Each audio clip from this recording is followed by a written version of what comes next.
Hello, this is about a video about KnittingPal. I apologise for this being quite unedited and only done in one take. I'm not very tech savvy. I looked everywhere on the internet apart from a single Facebook group. I couldn't find anything about KnittingPal. There was no forum of people that used it. Not much in the way of opinions, so I decided to make a YouTube video. KnittingPal or KnitMate is a rather novel way of knitting. It uses these tools. There are YouTube videos showing how to use it. KnittingPal, KnittingMate. I got mine from eBay, and I want to show the work that's done with it is quite interesting. This is a sampler I made where I did a number of stitches one after another. First one here is regular stockinette. I find tension, it's always very hard to get tension on it. I've got another piece of work here that I've done stockinette with it. This is done in cotton, and I discovered quite quickly that the smoothness of the yarn makes a big difference. And here you can see it's extremely hard to hold tension with it, particularly if it's a cotton yarn or something that's not a slippy acrylic. I found it to be good with mohair though. So back to my sampler. This is regular stockinette. Then this is stitch number 6. Now what's interesting here is that stitch number 6, it's a lot easier to hold tension on that. It comes out, it just looks like a tighter stockinette, but it's not as fast to do.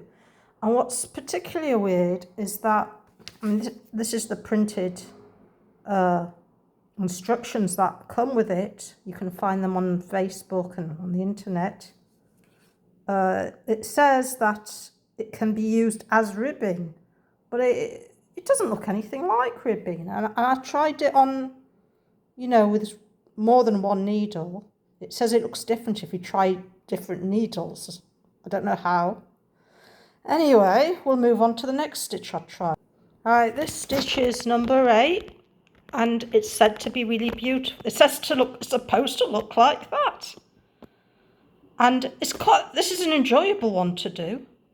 And I'll keep my knit to mate just for that and quicker stockinette. First I tried it on one needle. One needle doesn't come out that well. Then when I tried it on 2 needles, that effect was fantastic. I loved it. And it's the only reason and that's what it looks like. And it's, again, looks completely different to the photo. And I'm wondering if I should have tried it on 4 needles, but I'm not very good with 4 needles. The stitches tend to come off the pegs more. Okay, after that, I think this was row 19. I think. And it's weird because it looks absolutely nothing like on the back. It looks neither back nor front. It looks nothing like it. And I don't know how they even got what they got on the stitch chart. And then I honestly can't remember what I did near the end. I've got a feeling it might have been number 36 or 26 or who knows. Whatever it was, I didn't particularly like it. I tried bobbles as well. In fact, I've got a sample of the bobbles I tried. Here it is. I didn't like how they came out. There's one stitch that is described as giving a crochet look, and it really does give a crochet look. Let's look it up in the instructions. Just a minute. Here it is, number 5. Yep. 5 and 2. Yeah, I tried both of them. And 2 in particular. And that's how it's come out. And it does give a crochet look. I tried it on different, I can't remember what needles, but on different needles. 1, 2, then 3 needles. 3 was that, I think it was. And 2 and 1 near the start. To be honest, I think regular crochet brings a nice look to it. Whether it's as fast is another matter. I think this, I'm not sure, I think that was the Waves one, the diamond, they call it the diamond design with 2 colours. Yeah, the diamond design, that one.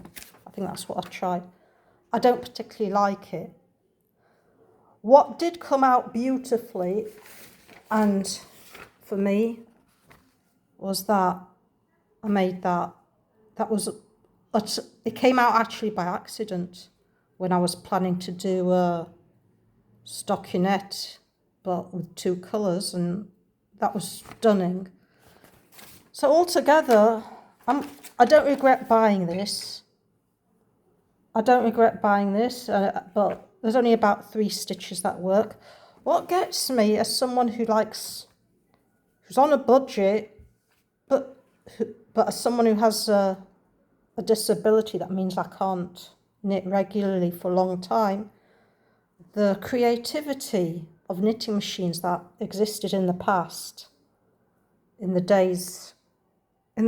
mean, now we just have what, LK150 and another 2 brands, and that's it.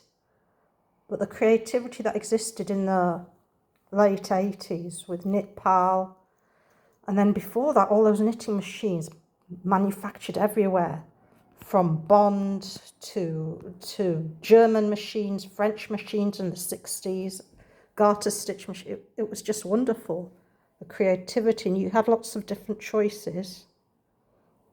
And I don't know what to make with this. I'm not crazy about the patterns because they're very squarish. But anyway, I thought I'm just recording this just in case, firstly for myself to remember, but also because I think it'll help others, because there's next to nothing on the internet about this vintage machine that's really pretty good, despite the drawbacks. Bye for now.